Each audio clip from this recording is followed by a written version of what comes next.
Hello everyone, hope you're doing well. I thought today we will go over some notes from the Chinese community about the Russian stream. Now, understand, it's probably not best to take this video too seriously, because what we're doing is we're looking at a set of notes which was written in Chinese, which was translated from Russian, which has now been translated into English.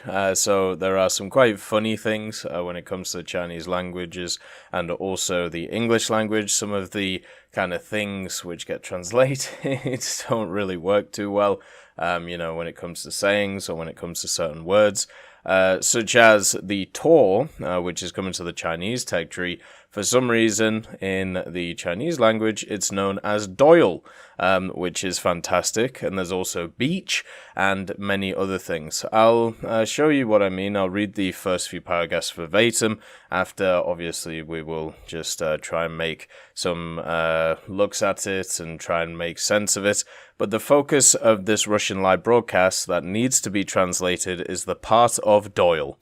BVVD was scolded by the Maozi and explained 3 times within 5 minutes why it was given to the Central Department first. In addition, satellite-related content. Regarding MiG-29, BVVD said in a very rare firm tone that it must be in the game, and Beech and Doyle were already doing it. The Leopard 2A7 is the common and perfunctory official bread and butter. So you can see what I mean. When it comes to its translation, it's a little bit all over the place. So don't take this video too seriously. We're having a bit of fun. It's been a long weekend. To be quite honest with you, it's been a long 5 weeks. We had the dev server and dev streams of the last update. Then we've had 4 or 5 weeks of Twitch drops for War Thunder and Enlisted. We had an Enlisted update. We had a War Thunder event. We had the Battle Pass coming to its conclusion in War Thunder. All I've got to say is I am incredibly fatigued, and if you don't hear from me for a few days, I'm not dead, but I might just be wandering around aimlessly on the streets. So when it comes to what the information is on this actual little thing, there will be a link in the description if you want to have a look. But let's glean some stuff from it. So the first thing is there are obviously vehicles that aren't finished yet, which will be coming in the update.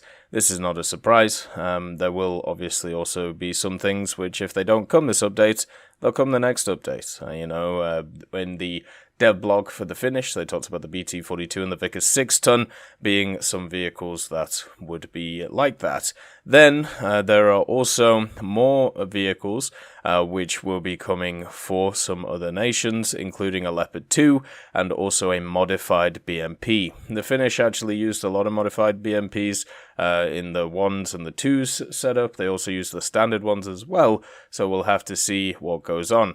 And basically, if they're not ready for this update, then they'll come out the next update. The Leopard 2 being talked about is probably the 2A6NL, which is, of course, in the kind of Finnish subtree thing for Sweden, which should be kind of interesting.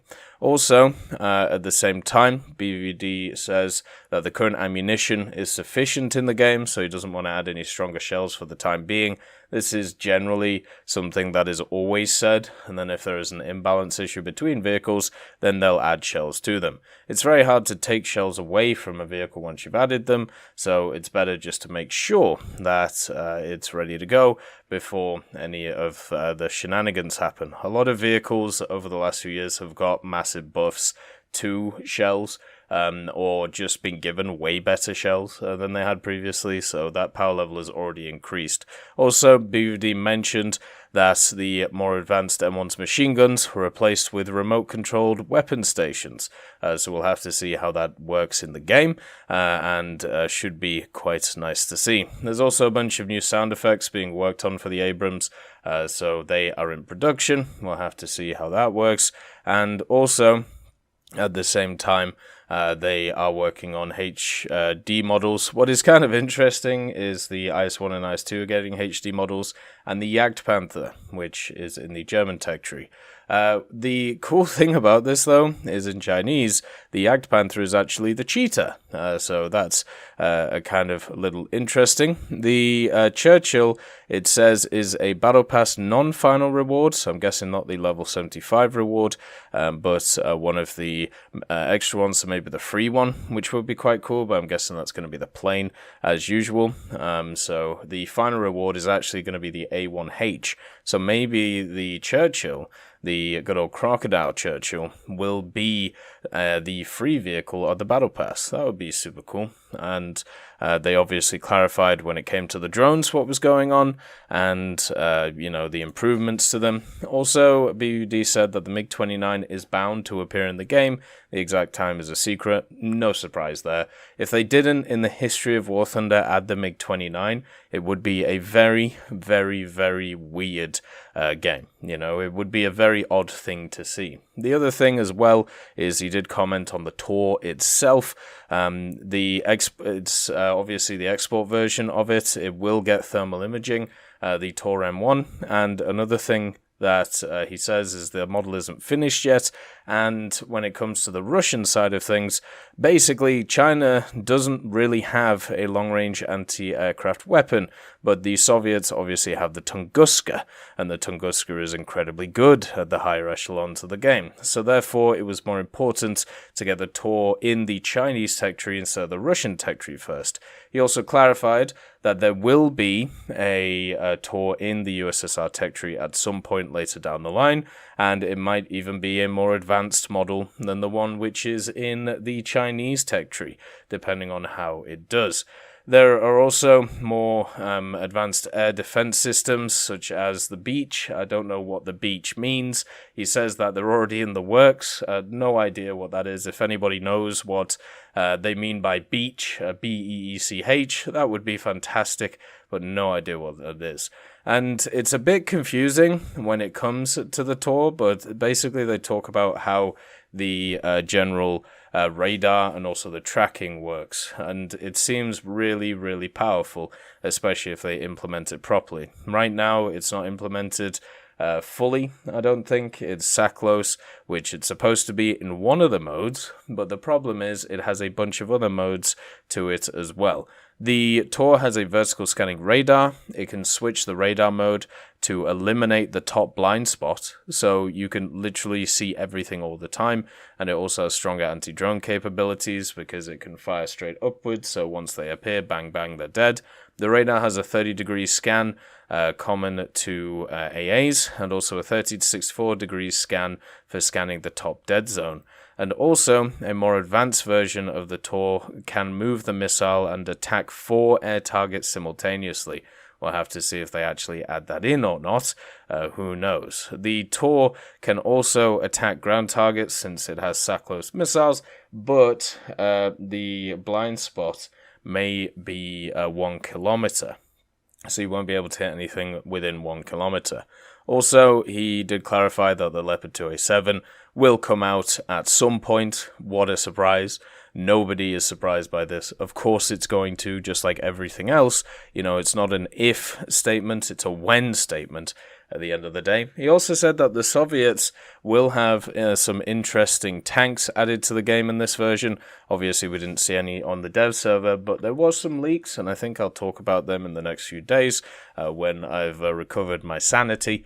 A lot of objects from the 50s and 60s, stuff like vehicles which were designed to kind of be better than the T-55s and also leading into the T-64s. A lot of stuff which you can find at Kubinka, which is pretty cool. There's also going to be additional stuff on the 10th anniversary, so there'll be interesting events and vehicles that are on offer, which should be quite nice. And also, there will be, the discounts and everything that everybody enjoys. The BT-42 is not done yet, so they'll have to see when it gets added. It might be the next update or this update, depending on when it gets done. There'll also be more flamethrower tanks in the future, but one of the issues that they're running into is there are certain nations, such as Germany, and Germany is one of those that built a lot of flamethrower vehicles, but what they did is they removed the main gun and replaced it with the flamethrower. Very similar to, I think it was the KV-8, was it? That was the flamethrower KV, where it removed the major gun and put in the flamethrower. So stuff like that in War Thunder is not going to be that useful unless it's at like really low tier where there's a lot of light stuff. So they're going to have to try and work out a solution around that, and I'm sure they will. The reason why the Churchill works so well is because it kept its main gun, so therefore it can still be useful on the battlefield. They also added some extra information. So for Israel, they're having a few issues working out what to add as a long-range air defense system at high tiers. Obviously, Israel is stuck on the Macbeth right now, which is terrible. It doesn't work very well, and it generally gets outshone, very similar to the Chinese setup. BVVD said that they considered the Spider air defense system, but it was way too strong, so he's unsure whether to add it or not. I would just say screw it, chuck it in. Who cares? You know, if Israel literally becomes an Iron Dome in the game, I'll be fine with it. You know, especially since some of their other areas are not up to it. For naval as well, they talked about the X-ray additions that we talked about in the videos, which is pretty cool. And of course, the toilet. Now, in this blog, it's called Mekong's toilet, which is great. But it's obviously the toilet we talked about earlier. Some people said, why didn't you mention Rocker's name in the video? Because, you know, he was the guy who was commentating it. If you want to hear Rocker, if you want to chat to Rocker, he works at a very prevalent museum in America. He's a fantastic guy to chat to, and he also hangs out on the streams all the time. So and also on various Discords. So if you want to chat to him, you can do.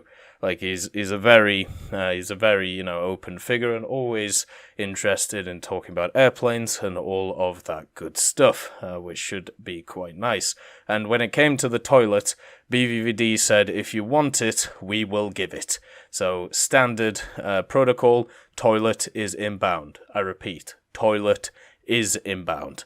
Then when talking about the tour, BVVD also mentioned the automatic tracking of the 9M331 under the guidance of fire control.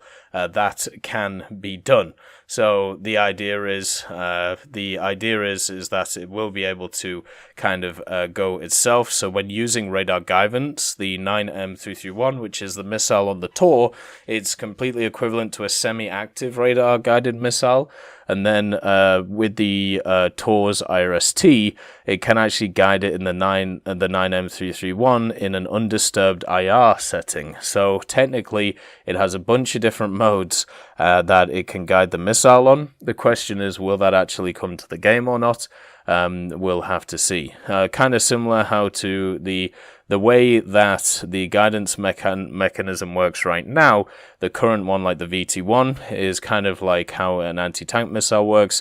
The future one, such as the 9M331, it's going to be an anti-tank missile Sparrow, immune to heat, induced R24T kind of deal. So this thing is going to be a step up. The question is whether they actually put it in or not, or just keep it as it is right now. So those are some additional pieces of information when it comes to the Russian dev stream. Obviously, as I said, take everything with a pinch of salt, as always, and I am going to go and pass out. Peace be with you. Look after yourselves. I'll see you next time. I'd like to thank Forge, Siegebreak, Carrion Crow, Nicholas Richardson, Elove Goat, Pyman, Winter Scientist, Merciless Reaper, Orange Tail, Teddy, Daniel Stanton, Moxie, B. Young, and also Sem Arslan, Wilkski, Uncle Bean, Derek R., Bareen, Lafouche, and Samuel Slick for supporting the channel.